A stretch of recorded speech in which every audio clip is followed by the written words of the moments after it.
Okay, so I think we're going to get started now. First off, thank you everyone for joining us today. We're going to be talking about how to maximize your R&D funding with federal grants and contracts. Specifically, we're going to take a deeper dive into the Department of Energy, their SBIR program for the fiscal year of 2021.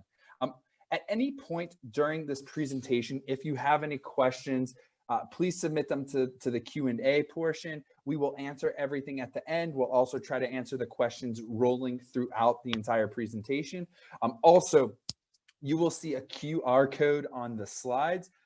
We are trying to get people, because our calendars fill up quickly and the DOE has a tight deadline for submissions within the next couple of weeks. Our company is going to stop onboarding. So if this is relevant for you and you do want to schedule a call with us to learn more, talk about what other agencies and opportunities might be relevant for your company and technology, in addition to the Department of Energy, please make sure to use the QR code that you find on the slide or the link at the end of the presentation to book a call right now on and during this webinar.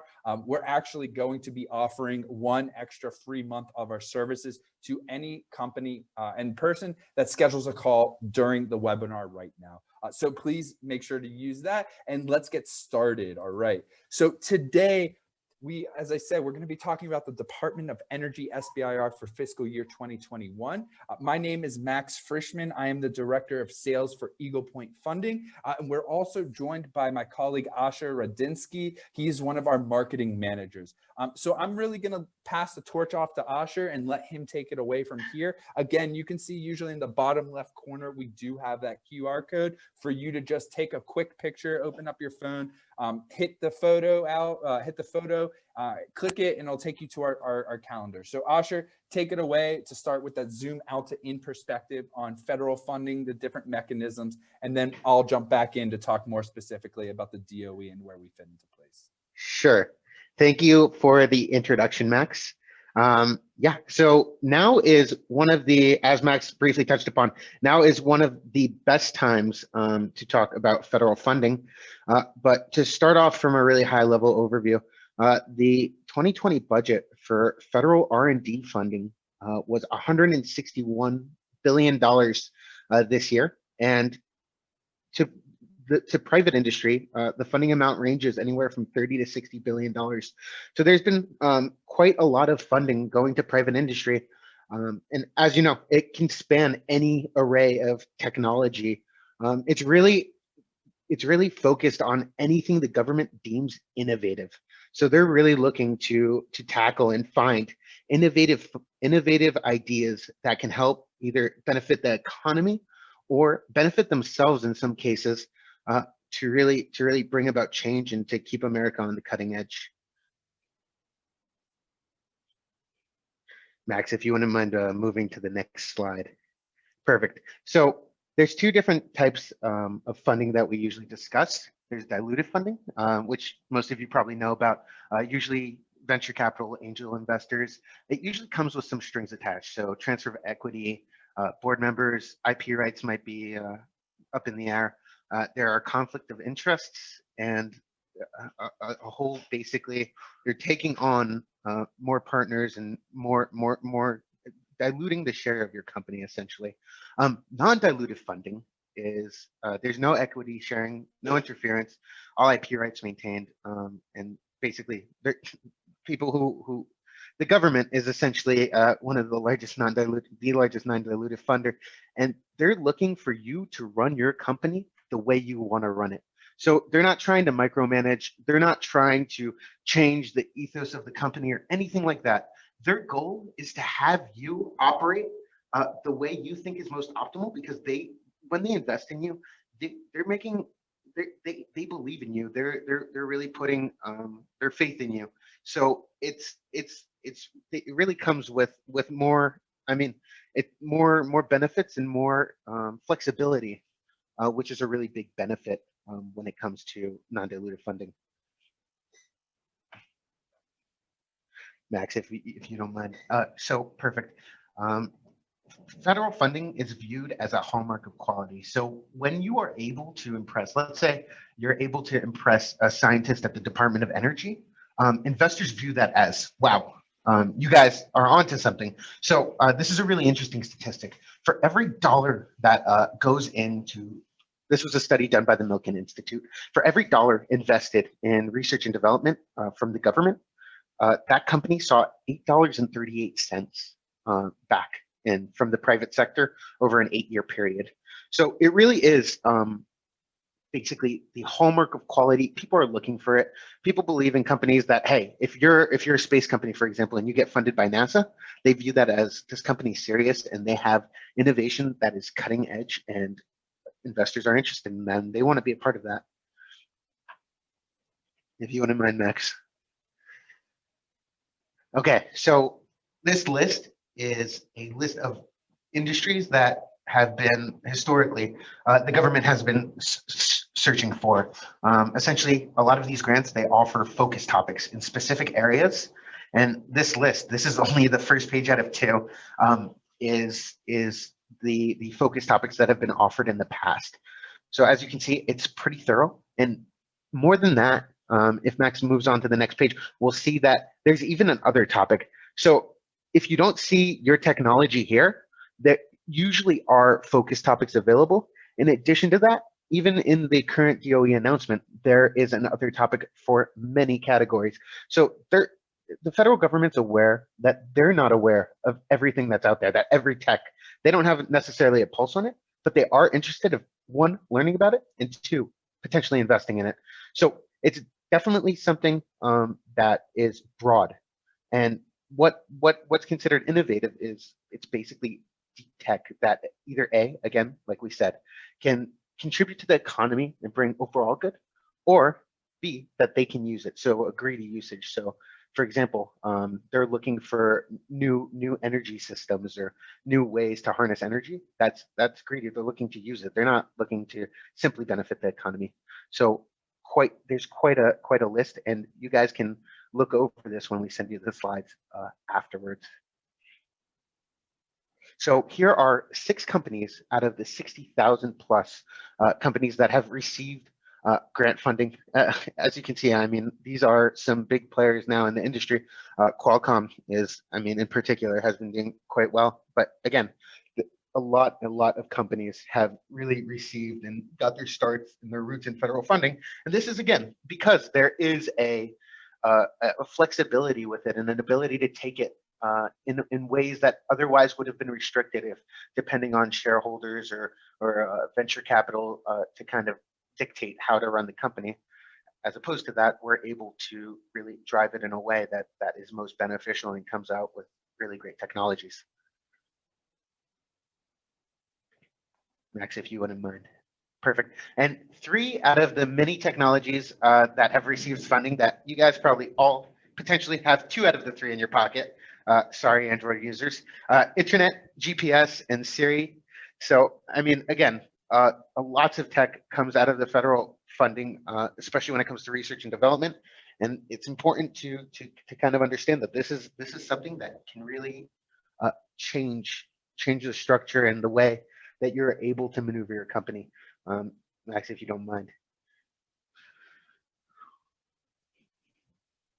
Okay, so as I was saying earlier, there's 2 different types of kind of federal funding reasons that agencies offer federal funding. The first one, like we said, they're seeking solutions to agency challenges. So they're looking for something that can fulfill a need that they have.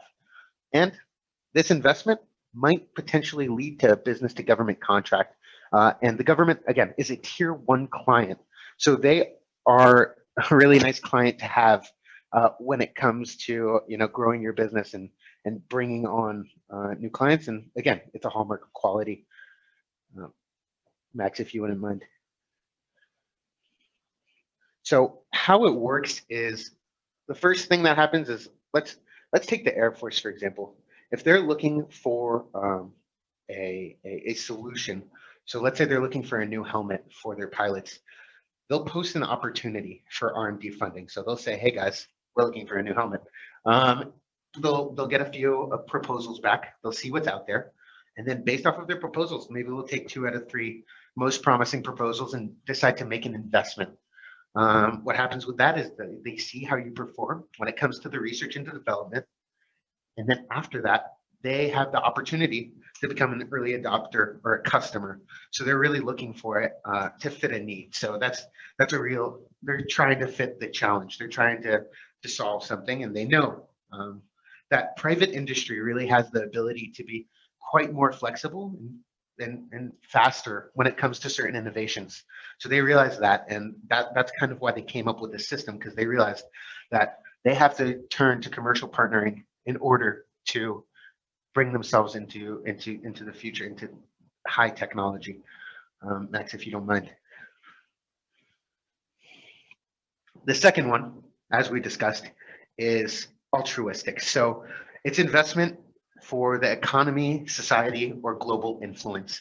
So again, this is your NSF. These are your grants that they're looking to help grow the economy. Because again, a lot of the time when they invest, they see that money come back to them in taxes anyway. So it's in the best interest of the federal government to choose companies that they think, hey, this tech will bring about change that we really want to see.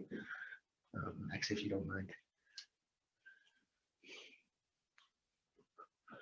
Yeah, so as I said earlier, for the altruistic motives, it's improved quality of life, advancement of technology, job creation, and like I was saying, in capitalistic motives, they want the strong economy, and the businesses pay taxes. And then here's the fun statistic: for every dollar that they invest, they get $2.30 back.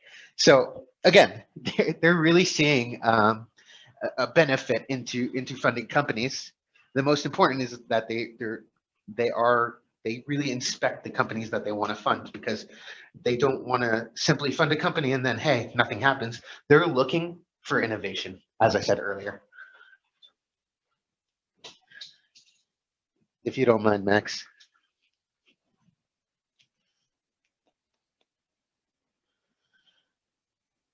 Okay, so the first mechanism we're going to discuss today is small business innovation and research. Small business innovation and research grants, known as SBIRs or SBIRs, depending on who you're speaking with.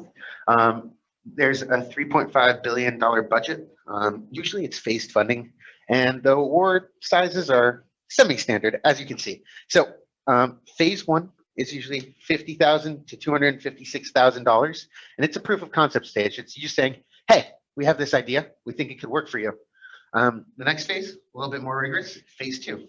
It can range anywhere from $750,000 to $1.6 million. And that's the prototype stage, where you take that idea and you grow it and you bring it back to them a little bit more mature. And then phase three, or 2B, is commercialization assistance. And this is where government contracts come in. This is where dollar for dollar fund matching comes in. There's a lot in phase three, and phase three is a really good phase to get to. There's certain criteria that you must fulfill in order to be applicable to the Small Business Innovation and Research Grant. You have to have under 500 employees, which it's safe to say that most companies are there. I mean, as long as we're not talking to Microsoft or a large company like that. Research and development must be performed in the USA. And lastly, 51% of ownership is US resident held or held by individuals. Yeah. Okay. And so this is the pie chart of overall the money allocated to the different mechanisms. As you can see, small business innovation and research is only a small piece of the pie, coming in at 3.2%. Small business technology transfers are also an even smaller piece of the pie at 0.4%. The largest chunk is broad agency announcements. And in the next slide, we're going to talk a little bit more about broad agency announcements. So they're usually continuous funding. So anywhere from 2 to 5 years. And the award ceilings can range anywhere from $100,000 to $65 million. And there are broad topics of interest. One thing you should note about broad agency announcements is that you do not necessarily have to be a small business, and B, the research and development restrictions as well as the ownership restrictions are lax. So you can be a foreign company, and it's a little bit of a different process, because the process is a little more rigorous, and there is a little more competition because you can be playing in the same applying to the same grant that a Google, Amazon, Microsoft, et cetera, is applying to. Next. Perfect.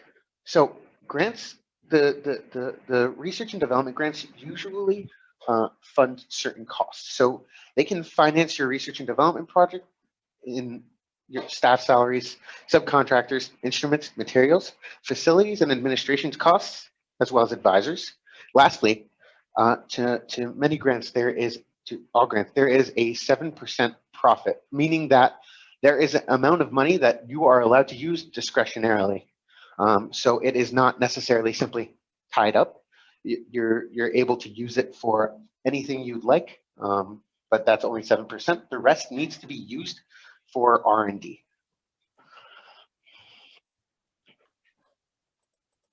Max, if you don't mind. Awesome.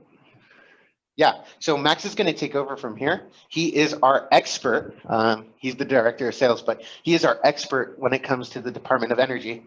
He actually gave us an internal presentation recently. And so he will be able to answer and really give you a deep dive into this topic. There's quite a few focus topics. Take it away, Max.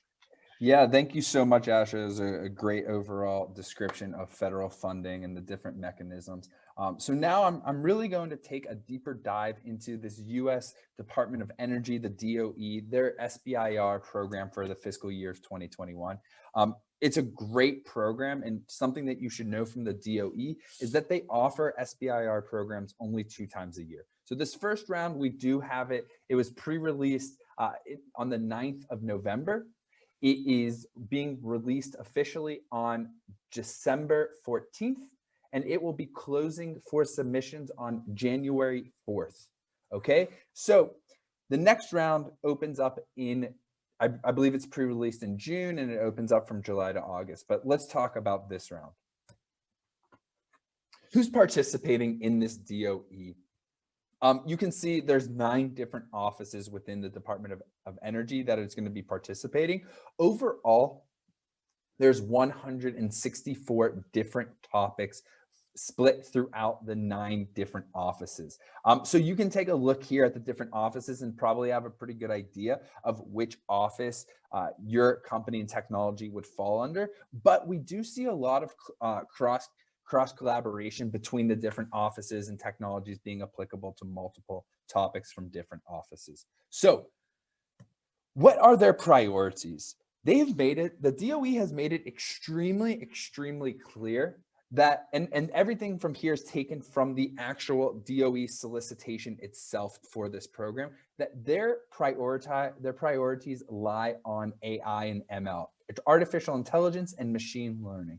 You can see, the DOE is prioritizing the use of AI and ML to advance its mission. AI and ML are important enablers for the specific topics and subtopics listed below. These are the different AI and machine learning topics from the different offices. It is not limited to these, but for the most part, these are where AI and ML is seen. Again, what we're going to be doing through this presentation, because we can't go through all 164 topics in all 9 different offices. What I've done and what Asher and I have done is we've chosen the biggest offices and topics that we have found and think that they're applicable to the most people joining this webinar. If you do not see something that's relevant for you, don't fret. Let us know. We will be more than happy to dig through the entire solicitation to see what's relevant and if there's something that matches your tech. If not, the DOE is not the only place that you should be looking. But let's move on. You could have had plenty of time to read all the different AI and ML opportunities and the different offices that offer them on this screen. Let's move on to specific offices and some specific subtopics that we have seen. So the first is the Office of Cybersecurity, Energy Security, and Emergency Response. They actually only offer, I believe, these 3 topics within the office, and it's for energy systems cybersecurity. It's really everything and anything dealing with cybersecurity for contingency operations, supply chain and acquisitions, as well as enhancing organizational cybersecurity awareness. So again, super interesting that, people don't necessarily think that the DOE would be interested in cybersecurity, but just like many, you're actually not totally correct. A ton of agencies offer tons and tons of solicitations and opportunities for technologies and topics that we might not think are the most relevant for them. That's why you have to explore to see what's out there. Okay, so this is the Office of Cybersecurity, Energy Security, and Emergency Response. They have these 3 topics. Next, we have the Office of Defense Nuclear Non-Proliferation. They have 16 topics overall. 2 of the big topics that we chose to talk about are AI. You saw this on the 2 slides ago for the focus areas, but they have a cloud and high performance computing, the HPC architectures by design, as well as an other topic. Okay, other topic means it is virtually open. You'll see this listed on a couple of the slides that we have through this presentation, as well as slides that we don't cover and topics that we don't cover. They have other topics, meaning if your technology fits under AI, but not exactly the use cases listed, you can propose your own use case to the Department of Energy and say, hey, this is who we are, this is what we have, here's our technology, and here's how you are able to use it. So these other topics are really, really fantastic mechanisms to go around. But the next from the Office of Defense and Nuclear Nonproliferation that we want to talk about is surface mapping microanalyses. And that, the 3 subtopics that we found were rapid scanning and feature discrimination, the 2D and 3D surface mapping across multiple microscopy platforms, and then also, again, another topic. Okay, on to the next one. The Office of Energy Efficiency and Renewable Energy. Within this, there are 47 topics. So out of the 164, you can see about 1/4 are actually found within this Office of Energy Efficiency and Renewable Energies. The topics and subtopics that we've chose to talk about are buildings, solar technologies, vehicles, as well as a joint topic for cable materials and applications. So you can see on the screen the different subtopics within buildings. You can see within solar technologies. You can see vehicles, obviously, electric drive vehicle batteries, game-changing technologies for polymer composites, as well as the joint topic, right? They're looking for electric systems, which is they're looking specifically for generators and motors, among all the other topics that we did not cover from this office. On to the next one. Office of High Energy Physics. This one has 36 topics. So again, it's definitely up there for having a higher number of topics from one specific office. Opportunities that we wanted to highlight are radio frequency accelerator technologies, as well as high energy physics detectors and instrumentations. And you can see the different subtopics on here. But again, I want to harp on the last point where we actually have and other topics added. So again, these are fantastic. You're going to see them on the next couple slides. So if you do not fit under any of the subtopics, you can apply to in other topics. And again, don't think that just because you have to apply to on other topics, you have less of a chance at winning. It's actually not that way at all. Most agencies and opportunities don't necessarily know what they're looking for. They've defined a couple use cases that they need help with, but if you're able to come to them and identify a pain point of, the Office of High Energy Physics, or an office of, I don't know, the Army Applications Laboratory or the Air Force or NASA, you can come to them and say, hey, you don't actually have a topic. So we're applying under the other topics, but this is what we have, this is what we want to do, and here's how you could use it. So you have to paint that clear picture to them and really show how they're able to solve one of their problems using your technologies. All right, other topics, that's what it is. The next office that we're going to be talking about is the Office of Nuclear Energy. 23 different topics within this one. The ones that we're going to be talking about are advanced technologies for nuclear energy. Again, cybersecurity tech for protection of nuclear safety, security, or emergency preparedness systems, and other topics. Okay, so these were a couple, I think there were 9 offices overall, and we covered 6 of them. Again, 164 topics. We probably covered 20 to 30 of them. So there's a ton more out there, super specific opportunities, as well as the other topics that you have the ability to apply to. Again, if you saw something that was relevant for you, schedule a call with us using that QR code in the bottom. Let's jump on the call because the deadline is coming up. Our internal deadline for applying new companies to the Department of Energy, it actually is Monday, December 21st, right? So the important dates for this DOE, we saw that they were pre-released. The topics were pre-released on November 9th. The announcement is going to officially be issued on December 14th. So that is when it's going to be open for submissions. Eagle Point's internal deadline for onboarding new companies and applying them to the DOE, it is going to be Monday, December 21st. We will not accept new companies and be able to apply them to the DOE after this date. There is a letter of intent due date of January 4th. Once your LOI gets approved and you're invited for the full application, that is due on February 22nd. Okay, the full application is about a 15-page proposal. We'll talk about that on the next slide. You are then given the award notice, whether you won or not, on May 17th, and money in the bank ready to go by June 28th. So the process for this is a couple months long in terms of applying, hearing back, and getting money. There are agencies and opportunities that are a ton quicker. But again, let's just talk about the DOE and the specifics of that. So phase 0, what this LOI, the letter of intent, is, it's a 500-word abstract. Someone had asked earlier about IPs being protected. Virtually for SBIRs and broad agency announcements, 99% of the federal funding out there, your IP is protected 100%. There's no transfers, there's no anything with it. You know, it is all yours. Super important point to touch on. So the first part of this DOE, what we work on is submitting a letter of intent. Okay, again, it's a 500-word abstract. Typically, it takes 1 to 3 weeks for an initial response. If you were rejected, you can submit again. If you were accepted, then you go on to submit the phase 1 proposal. This is a 15-page proposal that's encompassing the team, your project, budget, market, and commercialization aspects of the project. This phase 1 is for up to $200,000. Typically, it's about $200,000 per opportunity. Once you complete the phase 1, you are then able to apply to a phase 2. The phase 1 is typically around 6 to 12 months long. Once you complete it, you can apply to a phase 2. There is not an exact definition of how long the phase 2 proposal is. The phase 1, a full proposal, is 15 pages. You can guess that the phase 2 is probably about 15 pages, if not more. Again, what it encompasses is, it is the team, the project, market, a stronger emphasis on the market and the commercialization aspect of this phase 2 application. The phase 2 is up to $1.1 million.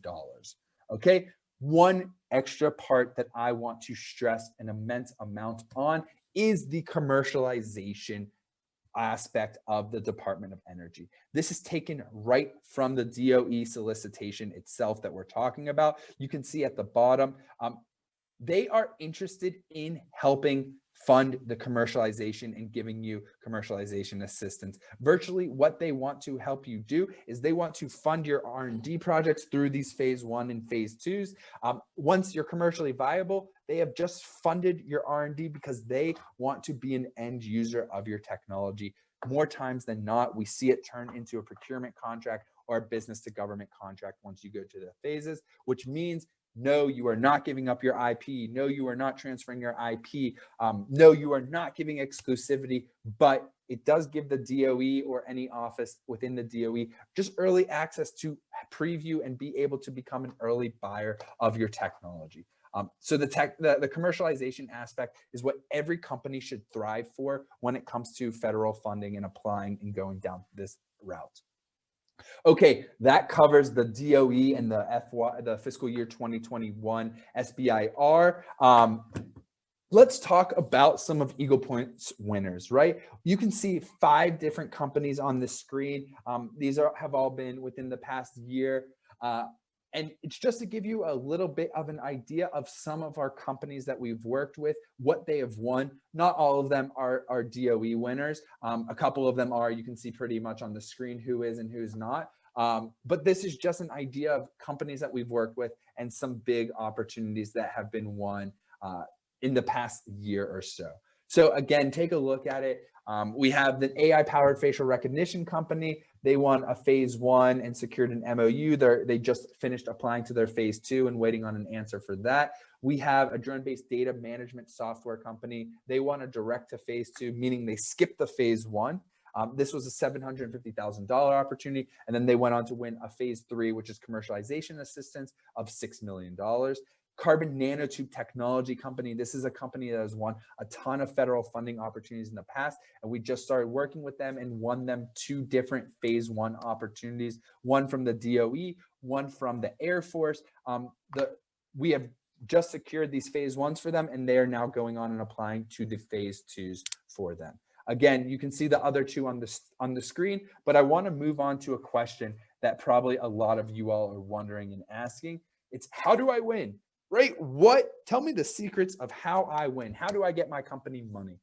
You can see 3 different things on the screen, but really it boils down to your technology. They want to only invest in the best technology out there. They don't care if your company is a 2-person startup working out of your mom's basement, or if it's Google or Microsoft applying. At the end of the day, they are going to invest in the company that offers the best technology for the solicitation that they have available.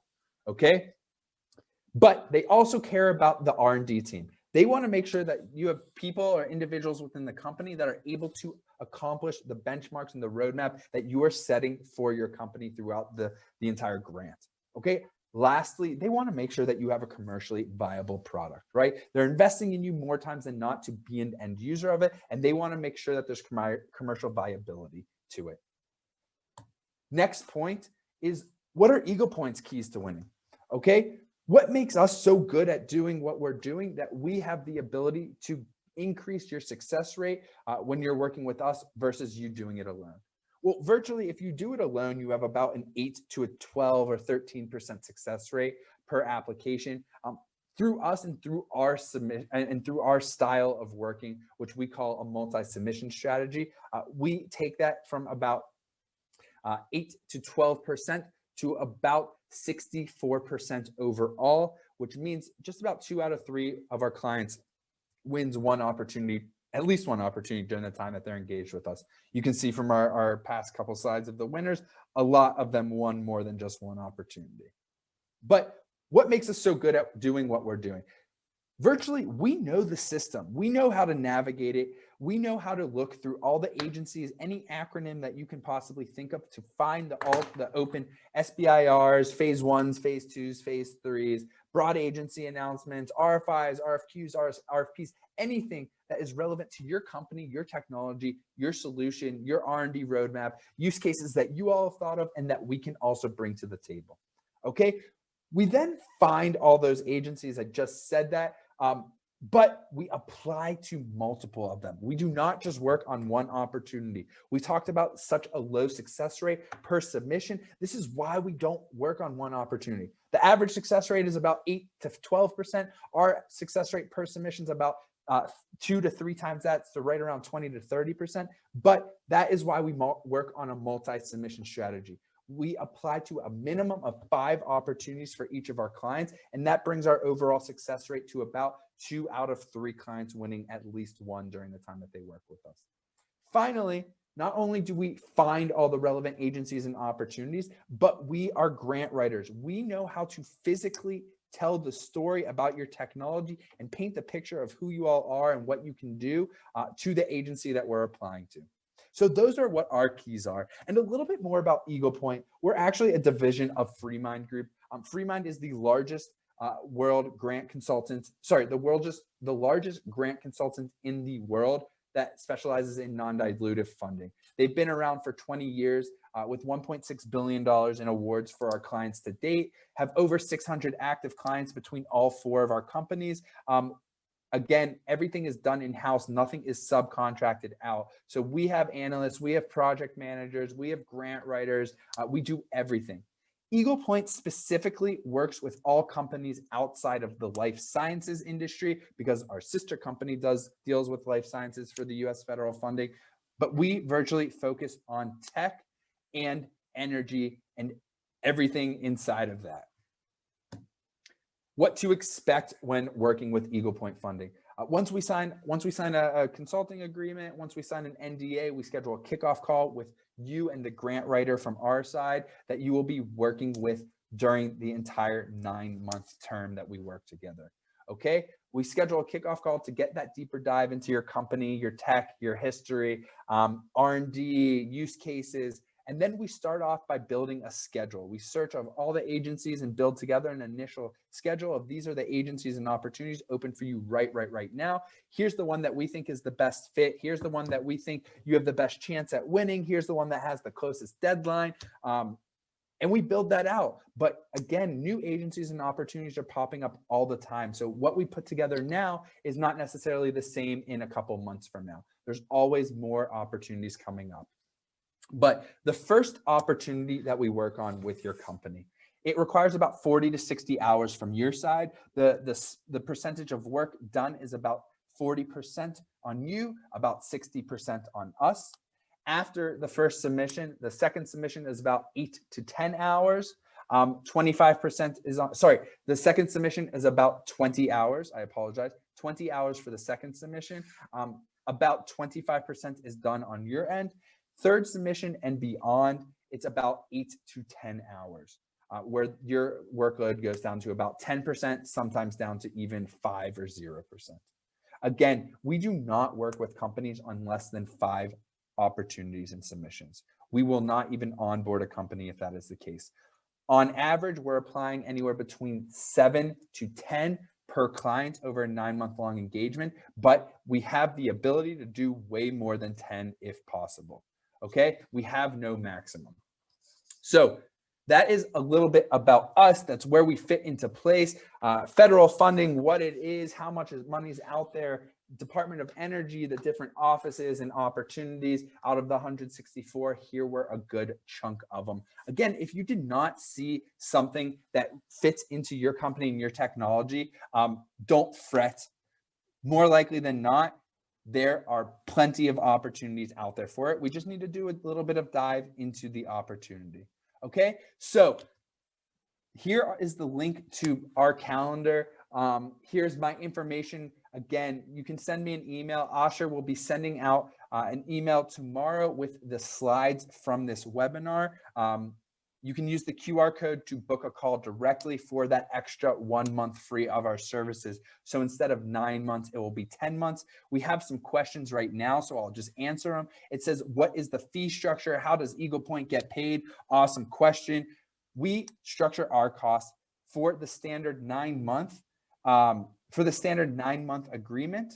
We structure our costs based off of a consulting fee and a success fee. The consulting fee is a total of $36,000 that is split up into 2 different installments of $18,000 each. The first is due when we sign. The second 18 is due 5 months later or halfway through that 9-month engagement. The success fee is 5% of each opportunity that we help you win. So we do have a cap on our success fee. Any opportunity that you win over $7 million, we cap our success fee at $350K, but that is how our business model looks like. Again, it is for a 9-month-long engagement where we apply to a minimum of 5 agencies and opportunities for you, but there is no maximum. Again, I said this before and I'll say it one more time. If you book a call right now with us while this webinar is still live, we will make note of it. And instead of the 9 months, we will just give you an extra month for free. It's a little thing that we have going on for this webinar special. So we'll make it the engagement for 10 months. But that is what our business model looks like. Another question that we have is how strictly do you have to adhere to the budget that you submit? For example, if your budget says that you will spend $100,000 each for 2 researchers, can you change that to spend $90,000 on each and $20,000 for equipment or something else? Absolutely, you can. You just have to let the agency know in your reportings. Okay, if you don't, that's called a misappropriation of funds and you can get in serious trouble for it. But at the end of the day, if you need to rebudget, reallocate money from here to there for something like this example, you can definitely do so. You just have to make sure that the agency knows and you are very, very transparent. Some agencies will not let you, but for the most part, you should be fine in putting the money somewhere else. Okay, another question. If our company is a Delaware C Corp startup, but 3 of the 4 co-founders are not American citizens, is that a problem? It's a problem only for SBIRs. It is not for broad agency announcements, meaning you're not eligible for 3.5% because those are SBIRs. Those are only for US owned companies, R&D being performed in the US and under 500 employees. What you are eligible for with this specific setup is broad agency announcements, the other 96% of opportunities out there. So yes, you are eligible for funding. No, it's not 100%. It's only 96%. So I hope that answers your question. It looks like that is all the questions that we have. Again, please submit something. If you have a question, need some answers, we'll be here for another couple minutes. But thank you all for joining us. We appreciate your time. I hope that this was informational and informative to you. I hope that you learned something new. Again, if you have technology that this is relevant for, please schedule a call. We help find and write the proposals. Okay, that is our main scope of work. So the DOE, we are running on a tight deadline. In the next 2 weeks, we do need to talk this week, next week, or the week after in order to get something going. And after that, it's too late. So just so you know, that's where we're at with timing wise. Someone had asked, can you help us write our own research proposals? Well, if it's a grant proposal, yes. If it's a proposal for an academia for research, that is not a grant proposal. That is not what we do. We are grant consultants working on grant proposals. I'm not sure if that's what you were asking, but a research proposal is typically different than a grant proposal. If you just meant a grant proposal, then yes, we do help, and we are the ones physically writing the grant proposal itself. Okay, awesome. It does look like that is all the questions that we have. Thank you all for joining us. There's one more, Max. It looks like. Okay, awesome. Do you work with nonprofits? Yes, absolutely. If your nonprofit has an R&D project that you think could get funded, we absolutely can work with you. It's nothing that will hinder you or anything like that. So yeah. Okay, another question. I'm working on technology products to develop bio products. Would your life sciences unit be more appropriate? Honestly, that's such a broad definition. I am not sure. It's also such a gray area for us about what is Eagle Point and what is life sciences. So if the best answer for you is to send back a little bit brief about your company. Send us a one-pager or pitch deck and a link to your website after Asher sends the recording and the presentation tomorrow. And we'll let you know. Maybe it is relevant for us. If it's not, we'll definitely connect you with our life sciences if it's more relevant for them. Okay, awesome. Now it looks like that was the final question. Again, thank you all for attending. I hope that this was worth your time and that you learned something new. Hopefully we will be able to talk either to myself or to Asher within the next couple of weeks. If not, and you do sign up through this calendar, it might go to one of our other team members, one of the other business development guys, or one of our other marketing managers. So don't worry, they know just about everything that Asher and I know, if not more. So you'll be in good hands with anyone that you speak to. But you do have my email at the bottom. Please feel free to email me. Feel free to use the calendar link or the QR code to book a follow-up call and learn more. So thank you all for attending. Have a great rest of the day and stay safe.